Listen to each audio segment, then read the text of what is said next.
Mhm.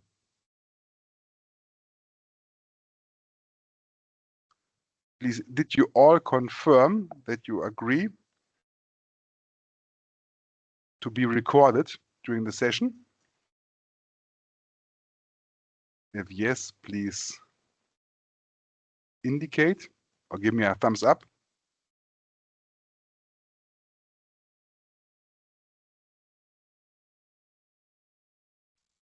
Great. That looks good.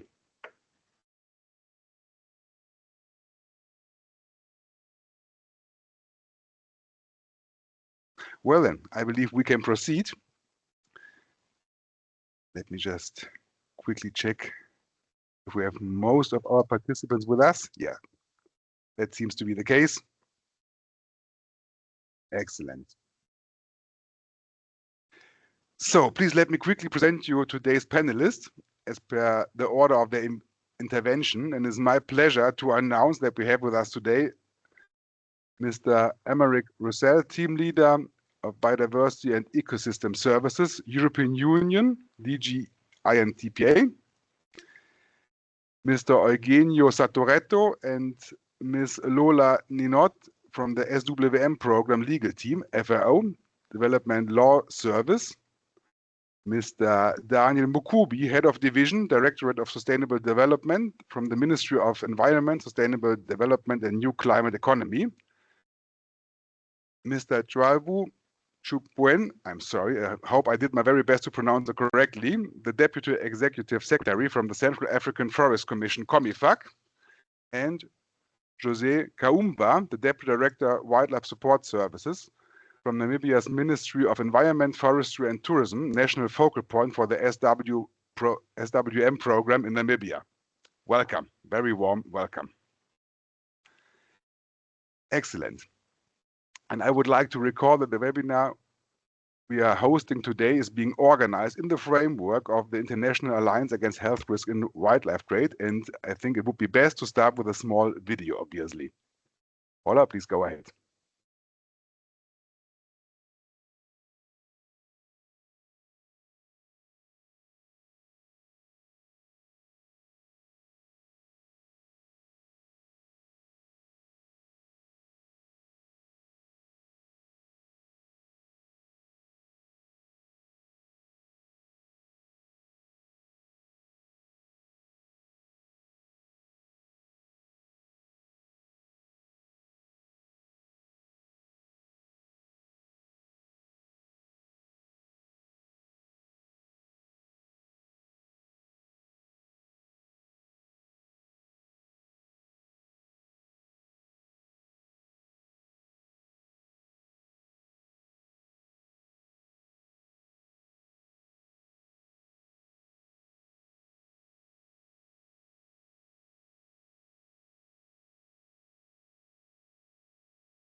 Thank you so much. And thank you for watching, obviously. And just to sum it up again, the Alliance aims to substantially reduce the risk of zoonotic spillover and step up responses to human and animal health risks caused by direct and indirect contact with wildlife and the products along the wildlife trade chain, and to enhance international and national awareness, knowledge, and policies with regard to goal number 1, thus narrow the gap between science and implementation. And it's already outdated, unfortunately, because there's a growing network of experts on different aspects of health risk and wildlife trade. Right now, we are counting more than 180 member institutions and more than 500 individual members. And up to date, the Alliance funded 27 projects in 24 countries. And now I would like to kindly ask Mr. Aymeric Roussel, who presents the European Commission as the main donor of the SWM program, to give us a quick overview of the program as a whole and on the work it is doing in Central and Southern Africa. Then we will quickly look at a short video of the SWM program. Thank you.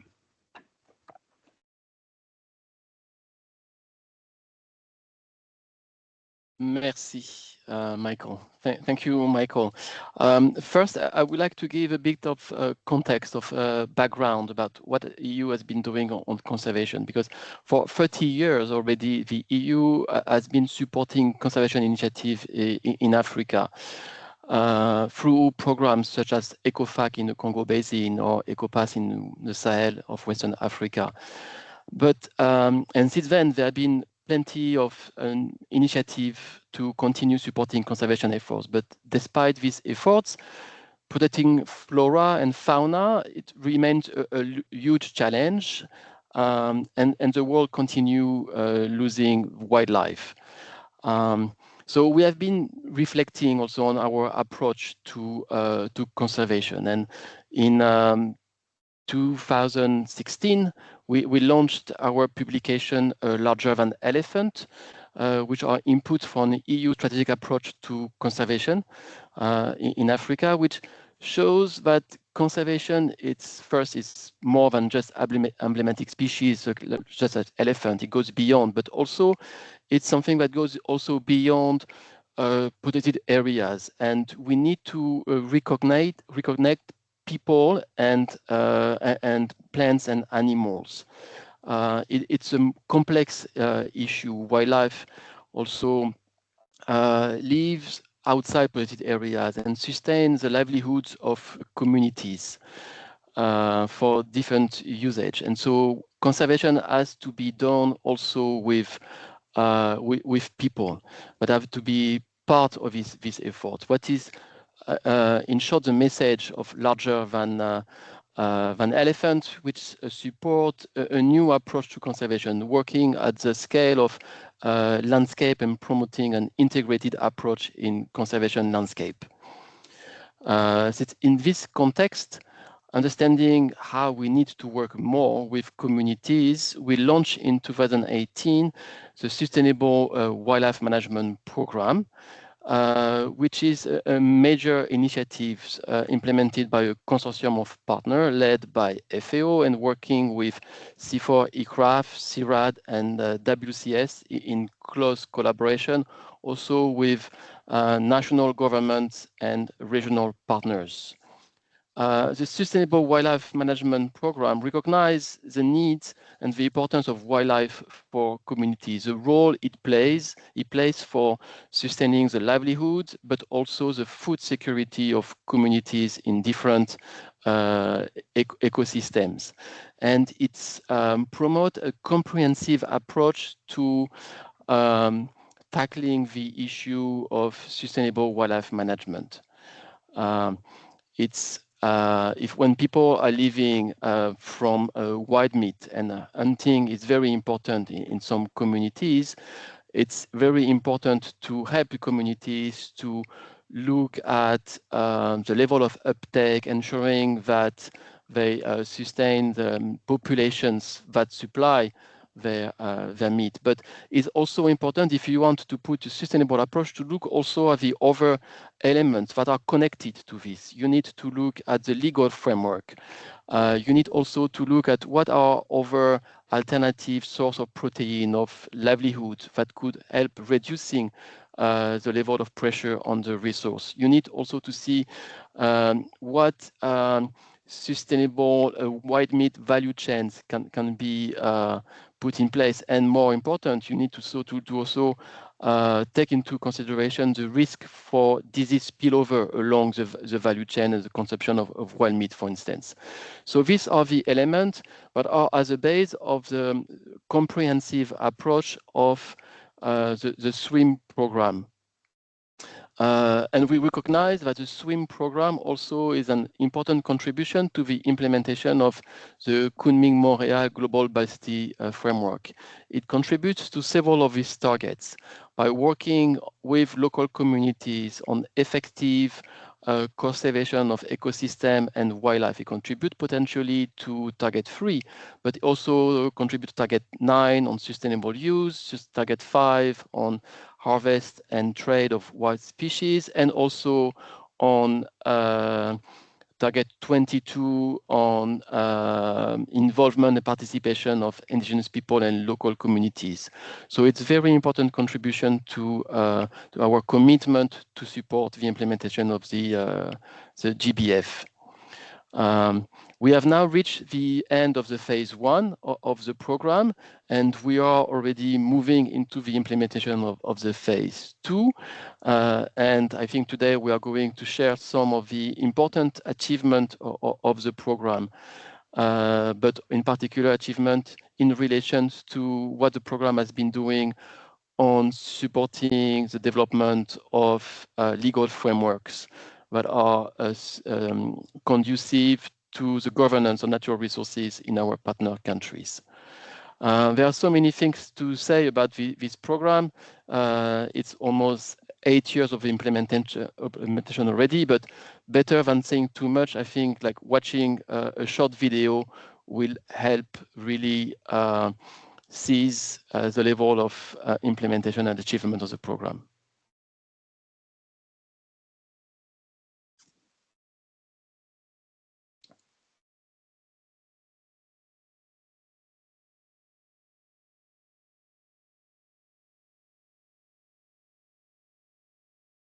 If the video wants to show itself.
Thank you, Amaric. Both your intervention and the video have offered a good overview, an excellent overview of the background and context of the SWM program. They can confirm both the GIZ and the Alliance have been very happy and proud to support. Amaric, as you have said earlier, the European Union has been strong in wanting the Sustainable Wildlife Management Program to address a conservation concern that is clearly larger than elephants.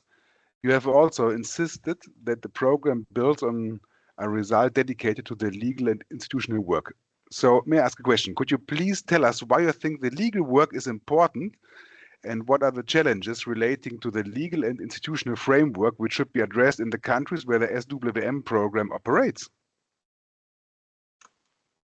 Yes, thank you, Michael. So there is no doubt that social sciences and natural sciences. That's very important, are as a base of the SWM program and helping communities in developing sustainable models of wildlife management. But what is important also is to go beyond the specific sites, a few sites where the program is operating, and really to create the conditions that will enable the replication and the adoption at the national level of these models. And this needs to be done by working on the national legislation. So it's very important to have a synergy between what is done with social and natural sciences on one hand, but also working on the legislative and the legal aspect on the other hand. And this is what is going to create a strong and transparent governance system for natural resources, which is very important to create the rule, to establish the rule of law. And what is important when you want to work on national legislation is to really sustain or to foster a participatory approach in the development of this legislation. This is fundamental because this is what will allow the ownership of the stakeholders on the legislations, but also will create the good conditions for its implementation. So making sure that the information is accessible to a wide range of stakeholders, including the private sector, the civil society organizations, is something that is very crucial. But they also need to get some elements of analysis, because it's important that any legislation developed at a national level is also aligned with the international agreement and instrument that the countries are often parties of. And in this respect, I would like to insist also the importance, the universality and the indivisibility of human rights and fundamental freedoms. This has need to be embedded in any work, any legislation that is done. And these are fundamental principles that the EU strongly adhere to and encourage all countries to recognize. What is also important is to work or to pay attention to the consistency of the legislation at a national level, and to make sure that any legislation specific to natural resources is also consistent with the other law governing the government and the public action in other sectors, for instance, the taxation of the functioning of the public administration. So it's very important to have like a cross-sectoral approach, an holistic approach to law review and development. But what also is important is to take into consideration and to recognize, to acknowledge the fact that also at community level, there are often an additional framework of customary norms and practices that applies, and that often complement or work in tandem with the official, the government law. And there's need to identify these practices, this norm, and to look at when is it possible to look at the possible recognition of complementarity between these two systems. So this is being fully aware of all these aspects. This is all the work that has been sustaining and what the Sustainable Wildlife Program had done on the legal component, supporting access to legal information, supporting access to analysis, and this has been an important work stream for the program. And I'm very pleased to see that today we have a large number of people who are interested in learning more, and I think we will have more opportunity to discuss this more in details with our colleagues that are in the panel today. Thank you, Emeric. And certainly the work on the legal and institutional framework is key to ensure that any successful model, whether on wildlife or any other natural resource management, is long-lasting and survive the end of a project. But you have touched upon a key issue, that is need for law and science to in advance. This is a process we are very familiar with in the International Alliance, but the SWM has given the opportunity to dig deeper and focus on. And I'm therefore turning to Eugenio Satoretto, who is coordinating the legal work under the SWM program. Eugenio, I would like you to explain what is that SWM has done and is still doing to address those challenges that have been presented, and in particular, how this work should bring together law, science, and traditional knowledge. Please, Eugenio. Thank you. Thank you very much, Michael. I've shared my screen. Hopefully you can all see it. Yes, and so I'll take you on a short journey along with Lola will take over after me to basically introduce you on the main features, the main instrument that we've been developing as part of the Sustainable Wildlife Management Program to actually address the challenges that Emeric has just described. So let me just start by roughly summarizing these challenges under a different angle, because we tried to actually identify how a fragmented legal framework could affect the different constituencies, the different stakeholders. As community, they are affected as they might have difficulties in accessing and understanding the statutory law rules, but also they suffer from a disconnect often between the coexistence of customary norms and practices and statutory norms. The government on his end is also affected by a complexity of the legal framework that does hamper the identification of obstacles, of gaps and loopholes. They also struggle often with the alignment of the national legal framework with international agendas and standards. And finally, having a legal framework that is could potentially be contradictory or weak might also affect the implementation and enforcement. Finally, the private sector is also affected by that, because as a matter of fact, investments are attracted only by strong legal framework, where a system of governance is reliable enough to make sure that the capital that are invested could lead to fruitful investment. So how did we address that? We tried to develop a tool that had three major objectives. The three objectives are something that would facilitate access to national legal framework. Indeed, the Legal Hub, which is something that I'll soon present, provides a centralized platform for accessing national legal frameworks that govern wildlife and related agri-food systems. This accessibility is vital for informed decision-making and encourages dialogue among stakeholders involved in policy and law reform processes. The second objective is strengthen capacity of duty bearers. Indeed, by strengthening the capacity of those duty bearers, the Legal Hub ensures that those in position of authority are equipped to respect, protect, and fulfill the rights of local communities. This process contributes to better governance and accountability in wildlife and natural resource management. And finally, the third objective is to ensure the support recognition of local communities' rights. The Legal Hub aims to empower local communities by ensuring their rights are recognized and upheld, particularly regarding land security and the right to food. This objective is crucial for fostering sustainable practices and enhancing community involvement in wildlife management. Now, what we wanted to do through the hub is to have a pioneer an innovative approach across the wildlife landscape that could concile three different dimensions. One dimension is comprehensiveness. We wanted to have something that could incorporate multiple sectors and at the same time reflecting the main SDGs, the One Health approach, and the key aspect of multilateral environmental agreements, such as CITES, CMS, the Wetlands Conventions, and Convention on Biodiversity, and so on. The other aspect is we wanted to have something that is nationally owned. We want to make sure that is not the +1 platform that is developed, outside of the country, and this is not benefiting the national stakeholders. And we also want to make sure that it is community-based, so that communities also do self-identify into the content of what is being published.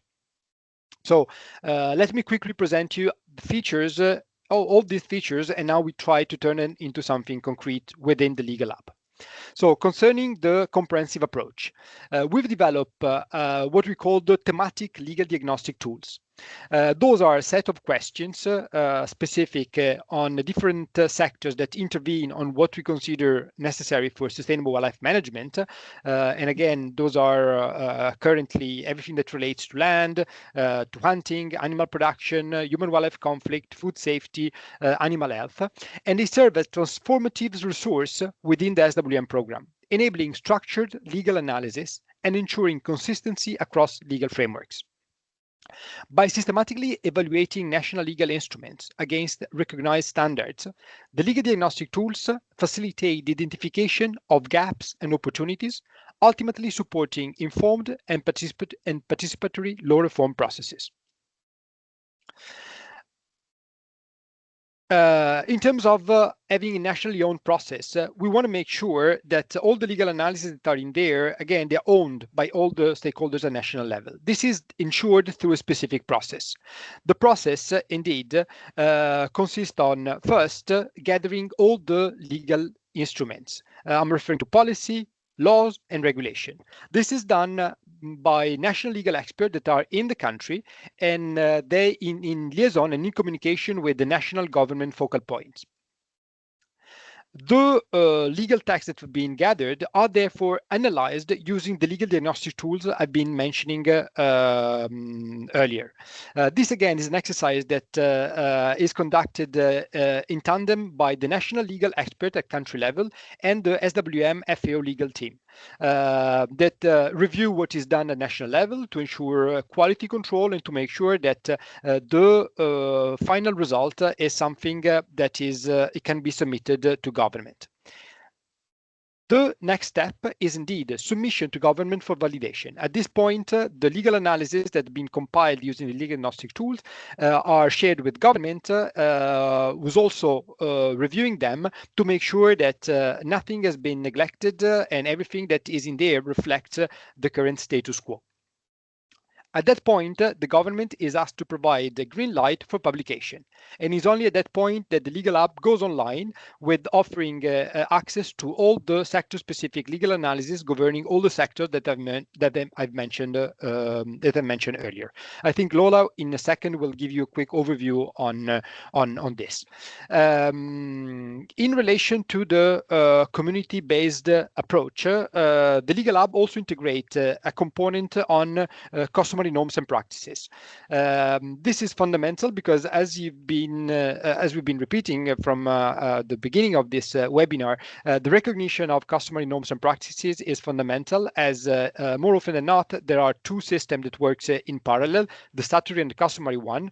And if we want to really achieve a sustainable management of wildlife, those two needs to work in synergy.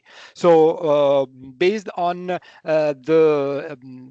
literature review, but also based on surveys that we conducted on all the sites where the SWM program operates, we've been able to come up with some brief notes highlighting the main aspect of customary norms and practices across the different countries, highlighting a number of synergies that we could capitalize on through the formal recognition of existing customary laws and practices.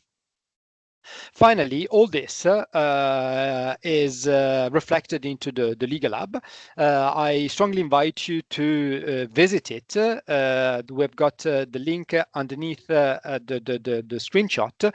And in the bubble, you do see actually how the content of each page looks like. This is really the core of each page, offering access to legal analysis in relation to the specific sectors that have been developed insofar. And I will stop here, and I now would like to ask Lola to carry on and to give some specific example of how this content is used to facilitate participatory law reform processes. Lola, over to you. Yeah, thank you. Thank you, Eugenio. And as you mentioned, while the legal hub is often the first tangible result of our work and comes with significant efforts, it's never the end of the journey, but rather a starting point. The legal work of the consultant continues once the legal hub is published and is building a roadmap with the government to identify priorities and also potential reform. This could be in very different areas, and you will see some example in the next panel with the national focal points presenting the different examples. Then the legal hub is also used to engage stakeholders, and this is done by turning the legal hub content into podcasts or posters to better inform local communities and civil society organizations. So you can see that the legal hub is truly a catalyst for change because it is accelerating law reform and policy reform while promoting at the same time informed, participatory and integrated approach. Now, what is in figures maybe the impact of the legal hub? You can, thank you, Genia. The legal hub has a great impact, and it is like truly, it has truly a transformative power. You can see that we have reached over almost 40,000 visitors since 2023, and most of the visits are coming from Africa. And over the 15 countries that have now their own dedicated platforms, you can see that 8 countries decided to launch new policy and law reform processes, showing this accelerating effect I was mentioning before. So now, what are maybe just the next steps, because we're not stopping there. If you can move on, Eugenio. Thanks. So back in 2023, the SWM legal team did like a pause and reflect exercise and looked for feedback from the user of the platform and also the partners. And we end up reviewing the 7 legal diagnostic tools, but also drafting 11 new diagnostic tools. These 18 then, reviewing process started in June 2023. And in June 2024, we submitted all the 18 diagnostic tools for peer review and validation of the CPW, the Collaborative Partnership of Wildlife, so CPW, which is a platform gathering UN agencies and the main conservation agencies. The 18 legal diagnostic tools were all validated by the members of the Collaborative Partnership during a workshop event in Rome. And from that moment, the legal team has been working to develop a strategy on how to implement these new tools. Considering the high number of sectors now, we decided to integrate also AI just to facilitate the work of the legal consultants in the different countries. So in the past year, in 2025, the legal team has started to train a specific AI in FAO with the existing legal diagnostic tool to ensure that in December we can launch a whole new legal hub platform integrating AI directly in the features. So this is about to sum up, the 2 new directions for the coming years are first increasing the scope of the legal hub, passing from 7 to 18 legal diagnostic tools. This will ensure that we can provide a very tailored support to governments aligned with their priorities, but also with the One Health approach and with the global biodiversity framework. And because an upgraded legal hub needs to come with also enhanced communication and educational tools, all our national consultants were trained last year in legal design to help them make impactful posters and podcasts to better engage with the national stakeholders. We're also launching next year an e-learning just to present the best practices for legislating on community-based management. And finally, the program is also engaging more now with the regional organization to ensure harmonization across the regions. But this work, for instance, with the COMIFAC, which is the central organization for the forest, we will present it also in the next panel. So I think I can conclude now. Thank you.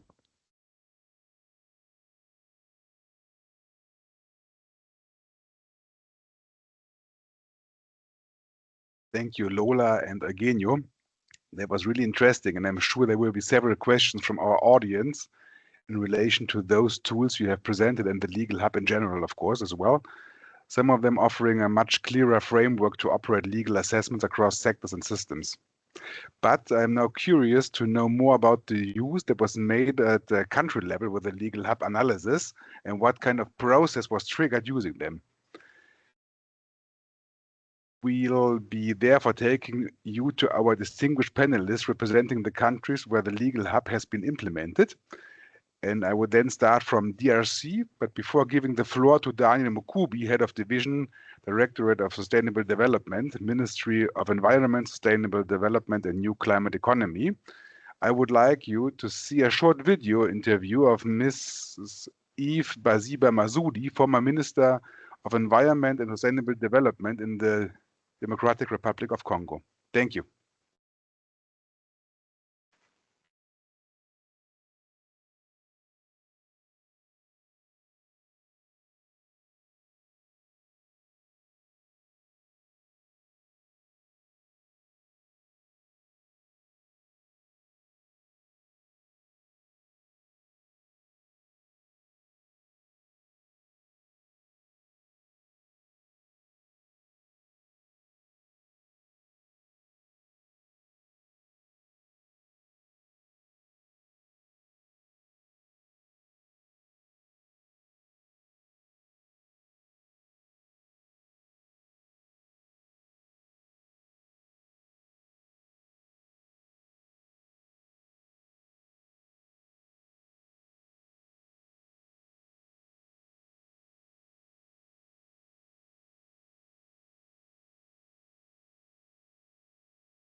Dear all, I'm very sorry, but I gotta admit that this was the wrong video. It was not the wrong video, but it was the wrong video at the wrong place. That's the reason why. We will try our very best now to open the right video for you, and I hope that's gonna work.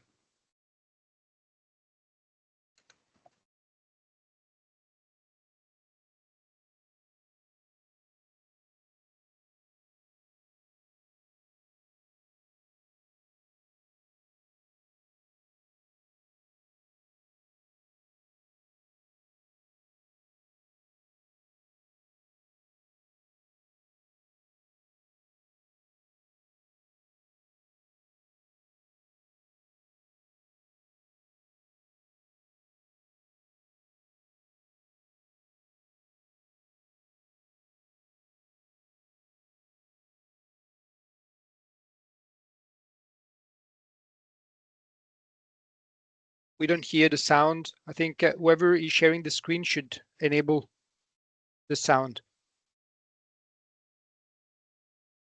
We are working on it. Just a second.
Mhm.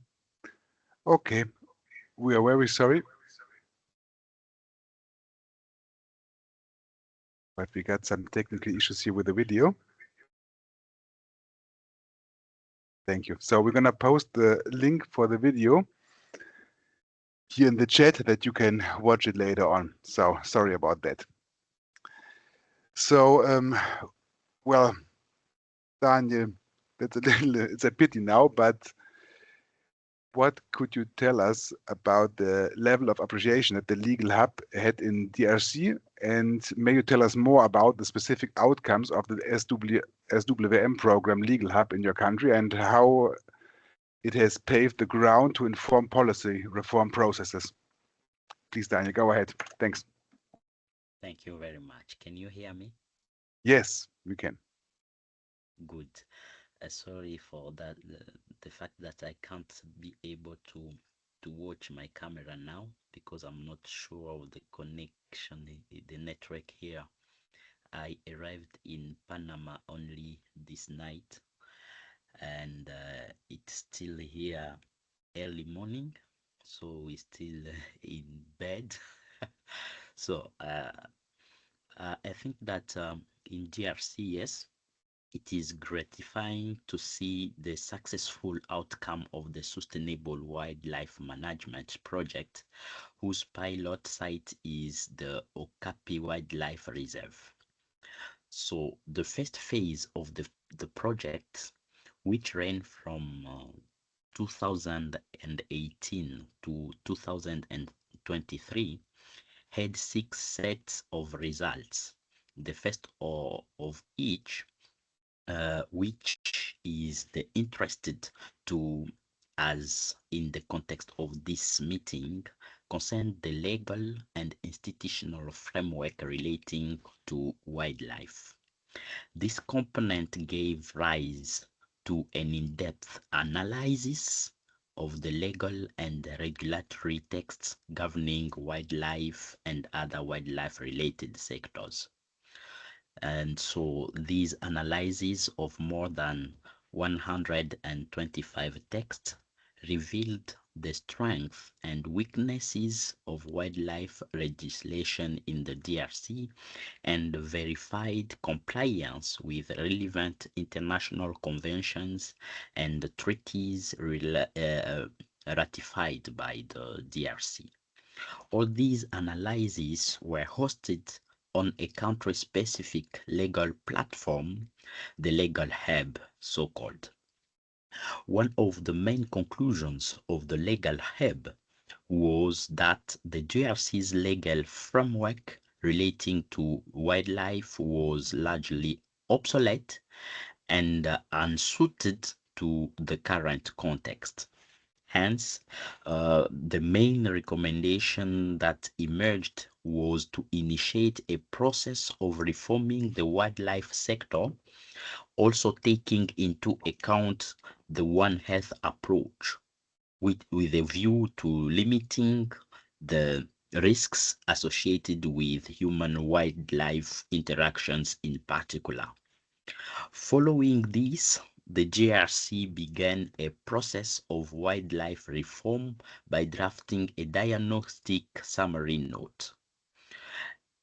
A task force was set up to provide technical guidance for the process.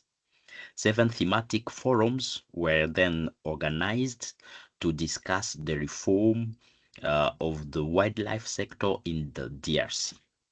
And currently, there is a draft wildlife policy document which is being submitted for the consultations with provincial stakeholders.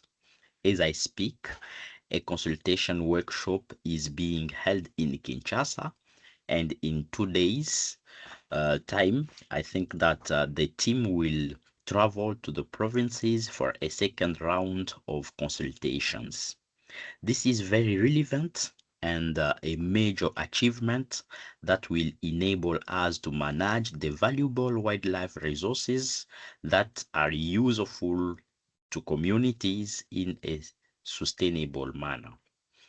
The second phase of the SWM program supports not only the development of the wildlife policy, but also the drafting of natural resources access guidelines in the Okapi Wildlife Reserve. All of this has motivated the process of developing the Okapi Wildlife Reserve Management Plan. So the legal hub has therefore the merit of mobilizing public and private sectors, scientists, NGOs, and civil society, including indigenous peoples and local communities, and thus boosting wildlife sector reform in the DRC. We would like to take this opportunity to thank all of our partners for their support, in particular the European Union, FAO, WCS, CIFOR, and CIRAD.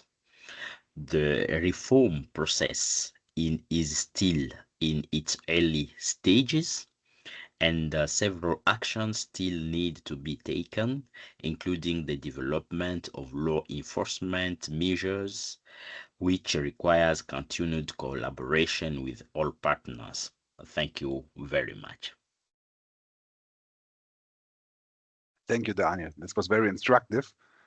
And for us, it is quite relevant to see how our tool is being used and represented a key factor for triggering the wildlife policy development in the DRC with a quite broad angle and full consideration of the One Health approach. These strengthen the importance of a holistic approach to law review that breaks down those silos in general created by sectorial legislation, while also invigorating customary use and practices that constitute very often the main form of governance in rural areas. I would now give the floor to Mr. Jobu Jubwen, Deputy Executive Secretary from the Central African Forest Commission, aka COMIFAC. Could you please tell us more about the work of the COMIFAC is done on wildlife and how your organization has and still is making use of the existing country-specific legal analysis is provided in the legal hub, and is there any concrete action taken to follow up on this analysis with the regional agenda, please? Okay, thank you, Michael. Thank you for organizer to invite COMIFAC to make a presentation on the COMIFAC engagement on the sustainable wildlife management. So I would like to thank GIZ for your support and the deep support that you are giving to COMIFAC and its country's member. I also want to thank FAO for all what FAO also doing in the region. So according to the fact that I have an internet issue, I will shut down my video and share with you my screen to go directly to the presentation, please. Okay.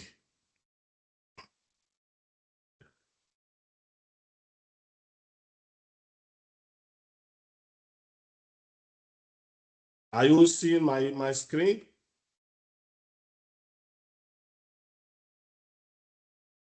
Not yet, unfortunately. Not yet. Yeah. Okay, let me try again. Yes.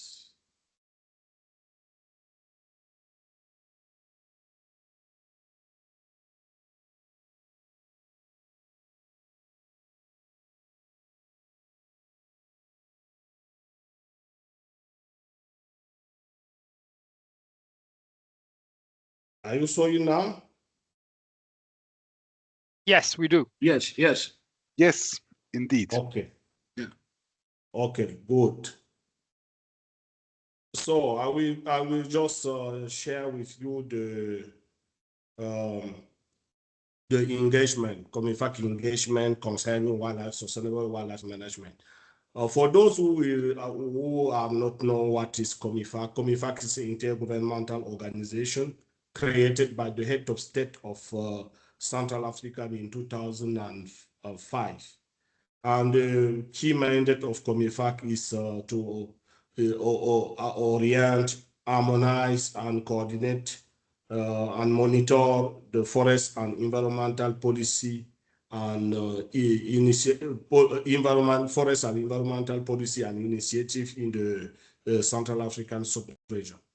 The political framework of COMIFAC is the Yaoundé Declaration, which has been adopted in March 1999 here in Yaoundé during the first summit of head of state on sustainable management of the forest. The legal framework of COMIFAC is the treaty related to the conservation and sustainable management of the forest ecosystem in Central Africa, which established COMIFAC. And the programmatic framework is the convergence plan. And COMIFAC has 11 countries member: Angola, Burundi, Cameroon, Central African Republic, Chad, Congo, Democratic Republic of Congo, Equatorial Guinea, Gabon, Rwanda, Sao Tome and Principe.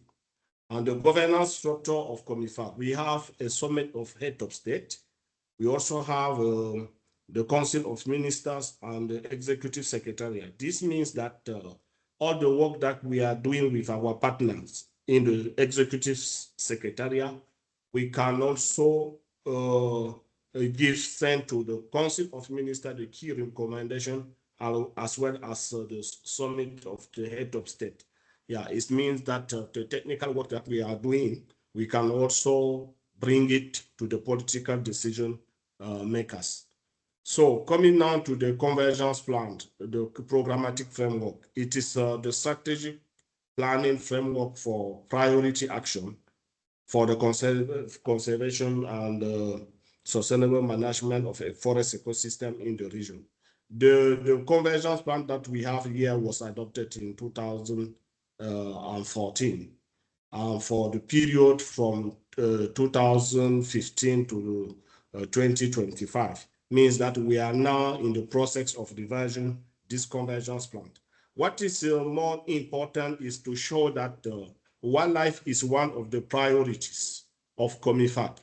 If you see, this is the main areas of intervention of COMIFAC in this convergence plan. We have 6 priorities in intervention areas. You have these 3, which are in the red column: harmonization of forest and environmental policy, conservation and sustainable use of biodiversity, and socio-economic development and multi-stakeholder participation. These areas give a strong political engagement concerning wildlife, sustainable wildlife management. Means that the sustainable wildlife management is one of our key priorities in COMIFAC.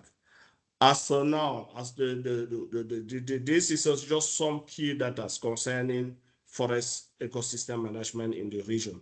We have 318 million of hectare of the forest, and you have 200 million of hectare of dense tropical forests. And what is more important is that we have 262 protected areas in the region. Yeah, means that we make a lot of effort to conserve biodiversity for the sustainable wildlife management.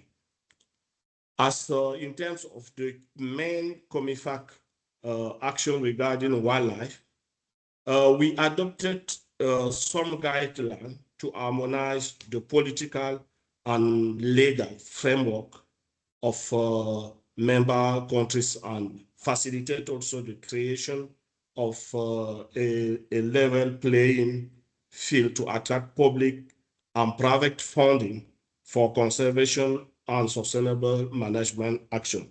And we have here example of the 2 guidelines. We have a guideline for the sustainable management of wildlife by indigenous people and local communities. We also have a guideline on harmonization for the legislation on wildlife and protected areas. So COMIFAC also facilitate access to environmental information through various channels as the state of protected areas, what we usually call annual report. And we produce this report after each 2 years. After 2 years, we produce the state of the protected areas. We also have, we developed the bushmeat monitoring system with traffic. Yeah, maybe some of you know what is traffic.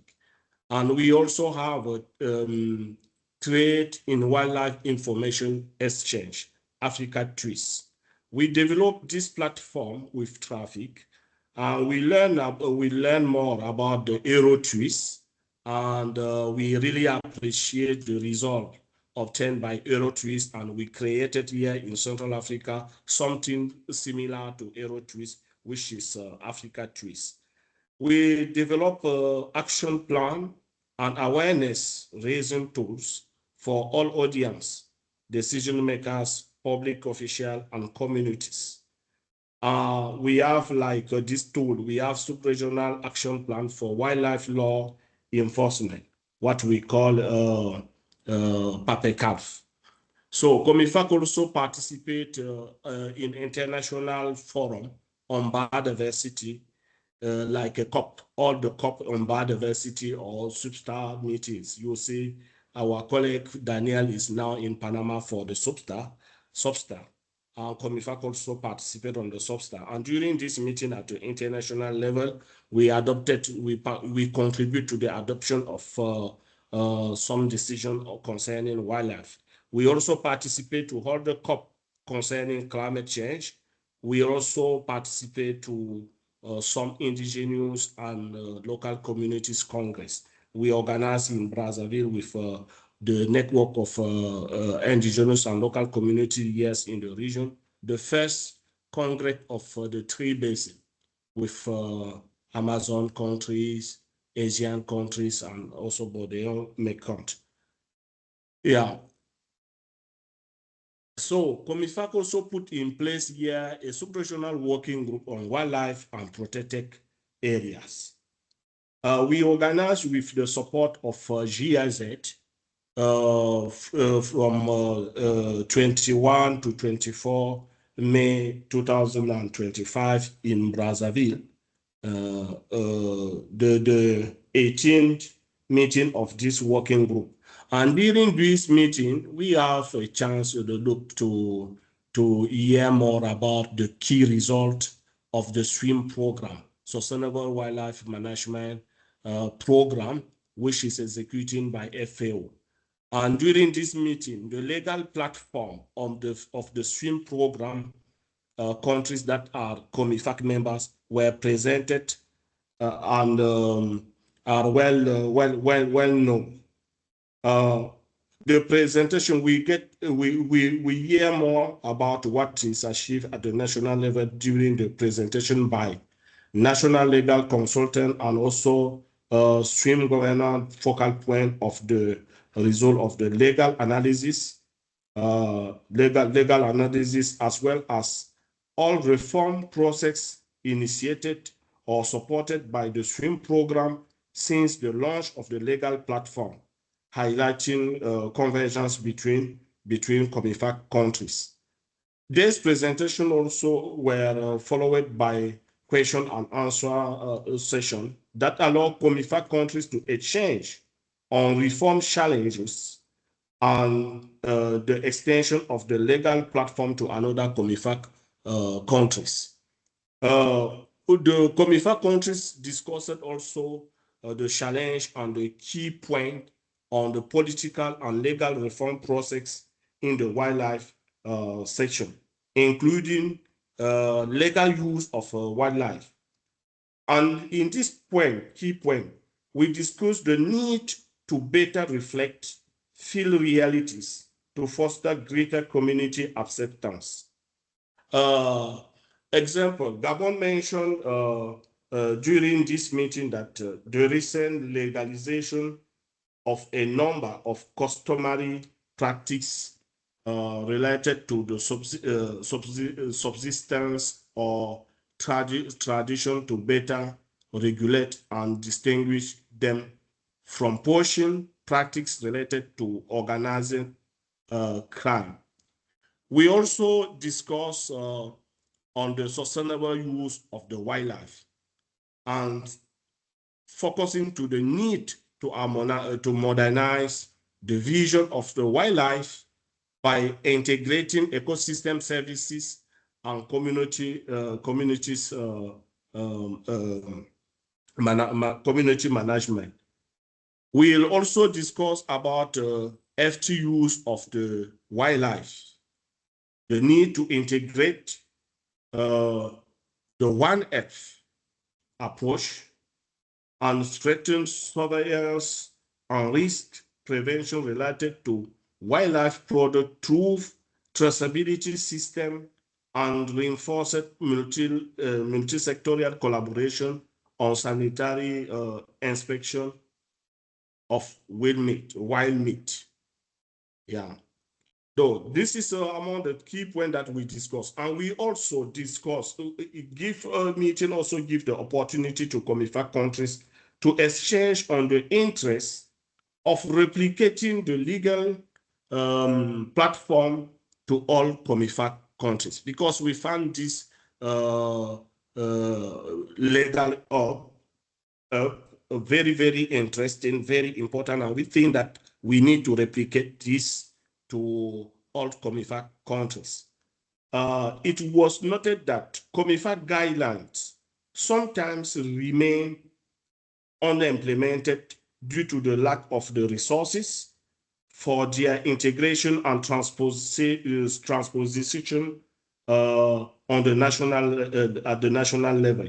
COMIFAC does not yet have a partners in this action segment, unlike other areas where it's collaborate with organizations like Traffic. I already mentioned you that we work with Traffic for SIFBAC and also Africa Tweaks. And we think that for this key area, we can work with FAO through the SWM program.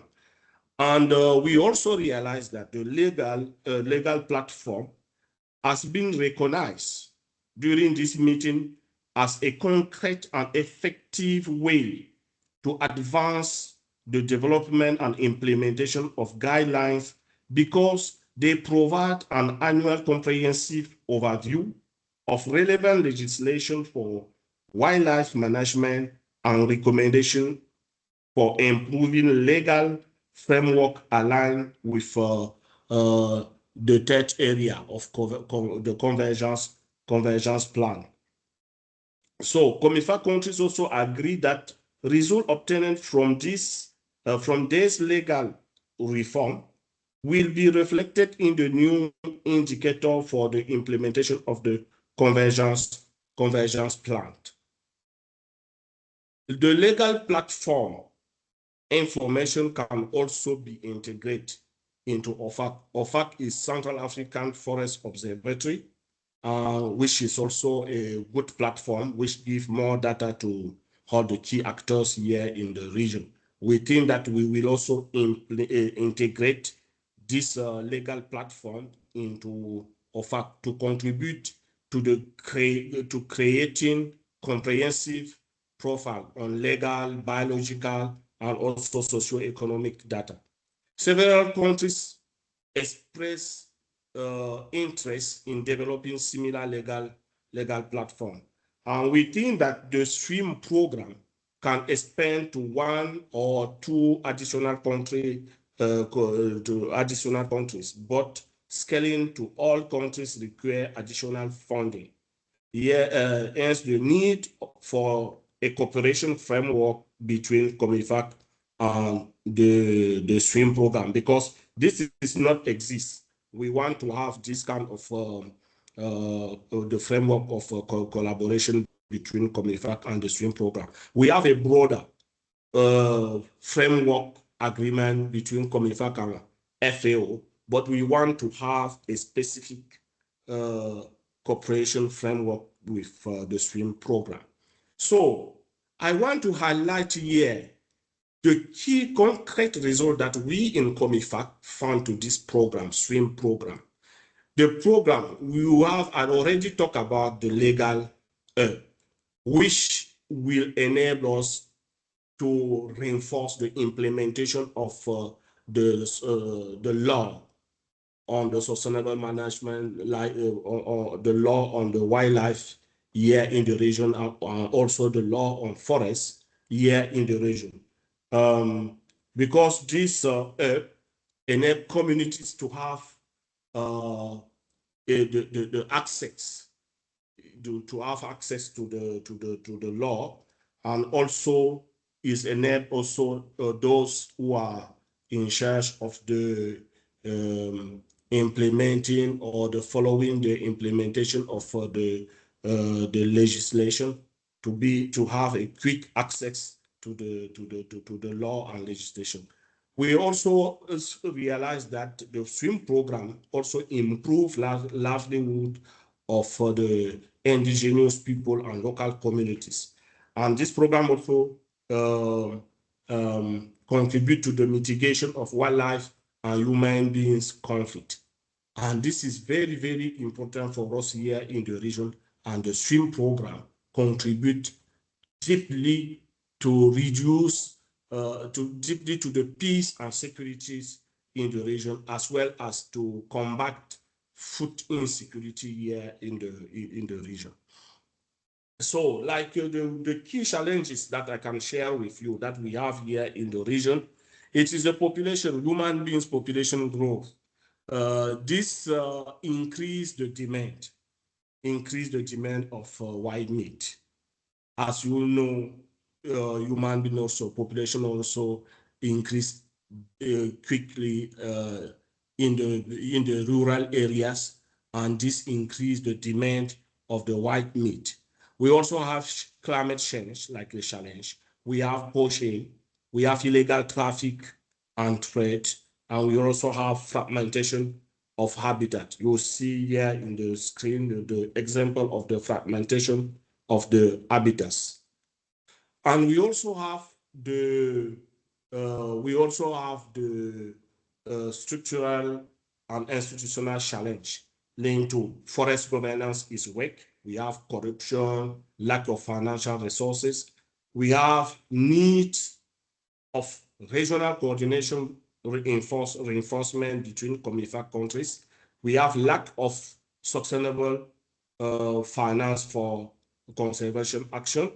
We have difficulties to really involve the IPLC to the sustainable management of the wildlife.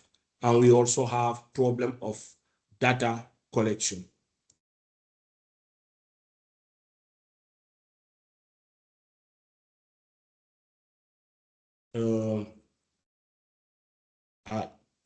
I have a problem with, okay.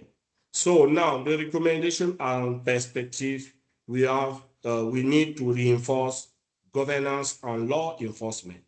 We also need to invest in the sustainable alternative to the wildlife. Because I already mentioned to you with the population growth, if we didn't invest to the sustainable alternative to the wildlife, it will be not possible to continue like what we are doing now. We will lose the biodiversity. We need to reinforce international cooperation.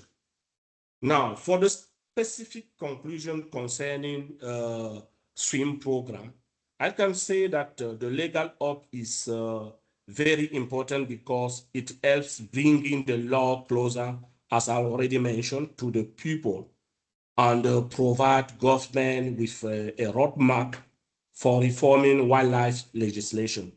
The SWM project platform and support for reform through the SWM program strengthen the development and application of COMIFAC guidelines and the implementation of the convergence plan. And finally, it is planned to integrate legal platform information into OFAC and establish a cooperation framework enabling all COMIFAC member countries to deploy their legal help. So I want to conclude with this picture, wonderful picture, just to let you know, to share with you this information, to let you know that the SWM program has been recognized in the FAO Global Technical Recognition Awards on October 15, 2025. The FAO General Director gave to me an award certificate to myself at the FAO headquarters in Rome. You have here a picture. Means that this program is a wonderful program, and it is the key result that we have with this program keep the attention of people at the international level. And I want to thank very much all our technical and finance partners who contribute for this program, as well as all the COMIFAC countries members who are involved of the implementation of this program. It is a success, I can say the success program or the success story for us here in the region. Thank you to FAO, thank you to C4 aircraft. Thank to WCS.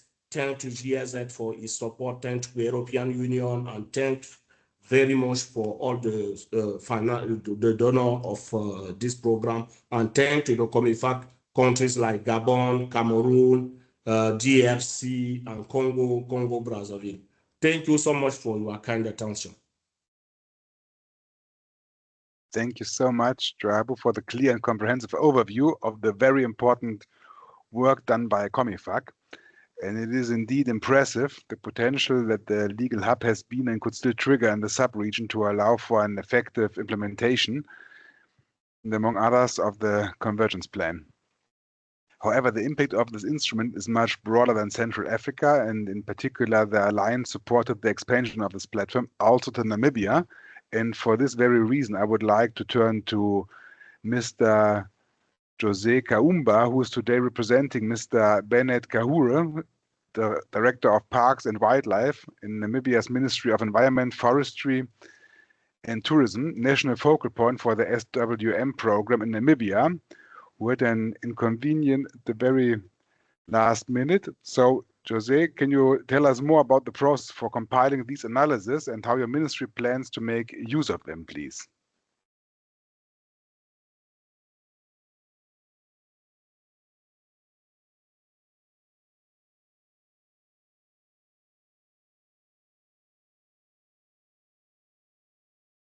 Jose, can you hear us?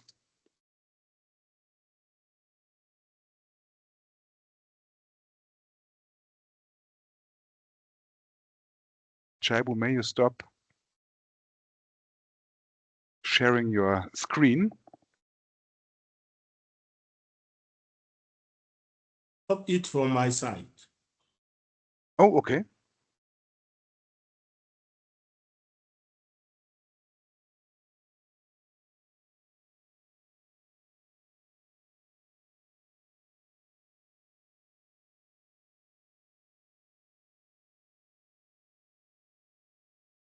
Jose, you're muted. Maybe you might want to unmute your mic. All right. Thank you very much. Am I audible now? Yeah. Yes, you are. Excellent. We can hear you, but we still can't see you. All right. Here I am. Here you are. Am I Great, also visible, Michael? Yes, you are. Thank you. No, thank you very much.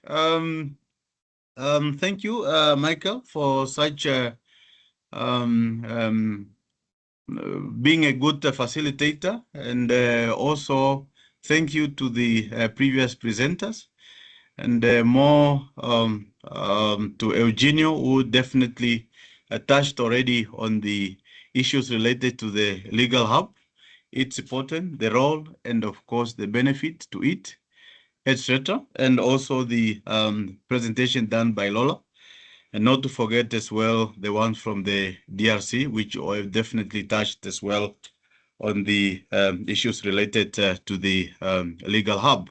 So allow me to just give you a brief overview on where we have gone so far on the Namibian component. So with Namibia, the Namibia Legal Hub on Sustainable Wildlife Management was officially launched in October. Supposed to be launched actually in October 2025. And this was also done with the financial support from GIZ. So while most of the Namibian legislation is available online, this platform provides, of course, public access, including for the Department of Wildlife and National Parks, to a comprehensive body of analysis relating to the management of wildlife and natural resources. So specifically, it allows easy access to not only legislation specific to wildlife, but also to legislation related for wildlife management, including land use and tenure, food safety, and animal health and production. So the legal hub accordingly allow for the streamline access to legislation from various sectors and ministries rather than in silos, allowing for true One Health approach to wildlife management. So the Namibian page add also into the existing pages, which we are already aware that Botswana, Zimbabwe, and Zambia, they are already there, and also will contribute, of course, to the framework of the CASA TFCA to strengthen cross-border harmonization of wildlife management governance. And we also know the importance of CASA, the importance CASA plays in terms of now addressing livelihood at the community level and the role it plays in wildlife migration in different member states. So the publication as well of this importance website is the culmination of immense effort by the SWM program to collect all legislation relevant for sustainable wildlife management in Namibia, including over 260 legal texts. So this was followed by an analysis of this text using the SWM program, legal diagnosis tools, which was also mentioned by the previous presenters, especially Eugenio, which were also designed to assess the legal basis for the management of natural resources, which were designed in consultation with experts from various industry relevant to sustainable wildlife management at the national, regional, and international level. So the result of this analysis were validated by the national level stakeholder during a workshop in May. And this was also facilitated by our ministry. And this resulted in a robust discussion and debates. So notably, participants now from our ministry, as I mentioned earlier, and the other very critical ministry, which is, of course, Minister of Agriculture, Fishery, Water, and Land Reform, were grateful for the opportunity to discuss now together overlapping issues which came out from the consultants, including the definition of the wildlife in Namibian law and how the two ministries could better collaborate on regulating farmed wildlife, especially looking at species such as ostriches. So additionally, key topics which were also addressed during this workshop discussion included the regulatory approaches to benefit mechanism for community conservancies, the regulatory roles of traditional authority, interministerial collaboration, human wildlife conflicts compensation, and other interesting regulatory gray areas in wildlife management, including insect harvesting and game meat. So following this workshop as well, a 1 month period for further comments, the SWM program analysis was reviewed and validated by the Ministry of Justice, Department of Law Reform, and the Ministry of Environment before being displayed on the legal hub. But I think it's just good to mention that although it's not really officially displayed, and this communication just came in 2 days ago that we can now display this information on the legal hub.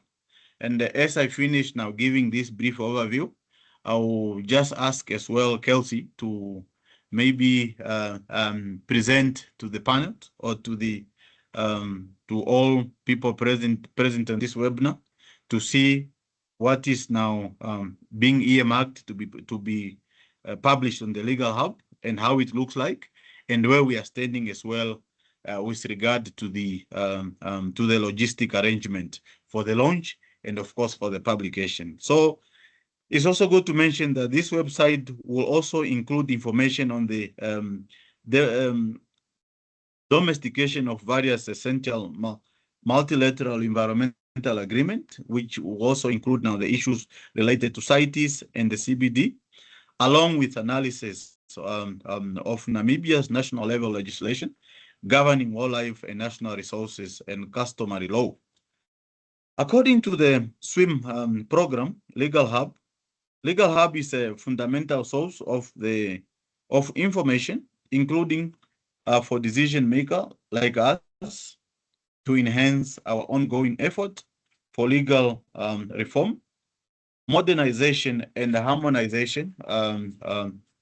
And indeed, this platform is already supporting it will support, of course, our legal reform objective by helping to easily ground them on a solid legal foundation, particularly with regard to identifying areas for strengthening the amendments to the draft Wildlife and Protected Area Management Bill, which is really at a very advanced stage with our parliamentarian here in Namibia.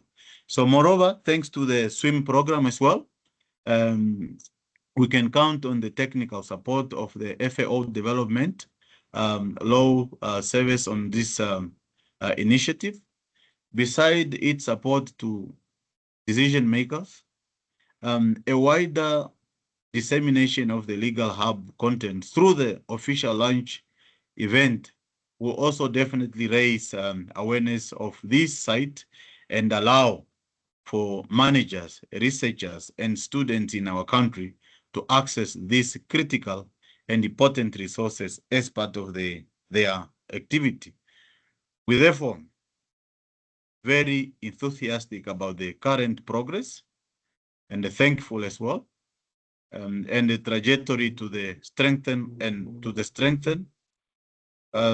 and modernized Namibia's legal framework in line with the regional trend and protocol with support of the law of the new Legal Hub, which will help us to identify the regulatory challenges linked to agri-food system, community livelihood, and empowerment, and the sustainable management of wildlife in general, of course. I'm glad, of course, to celebrate as well the Legal Hub as a testament of the FAO commitment to its member country over the past 8 years, which as a country, we are thankful for that. And with this really marks my brief overview of where we have gone so far with the Legal Hub in the Namibian component as far as concerned. So with that, allow me to give this opportunity to Kelsey just to share with you on how far the consultants have come to, of course, coming up with this nice and beautiful information or design which will be published in the hub. And of course, for her also to give a brief overview of where we are and where we are heading to with the logistic arrangement towards the launch of this hub. I thank you so much, Michael. Over to you. Thank you so much. That was a great pleasure to see, and more than interesting. So please feel free, whatever questions you have, to type them in the chat, please. And I believe that Eugenio also posted the link to access the Namibian page of the Legal Hub. Please find it in the chat as well. And as we are exceeding already by almost 10 minutes, I believe that we only can allow one question in the Q&A today, but please feel free to ask your questions in the chat function, please. So is there one question right ahead? Now is your chance to ask the experts and presenters directly. Just raise your hand, but if that is not the case, because all of you are tired or busy with connecting meetings, of course, what is more than understandable, please accept the chance to post your question in the chat.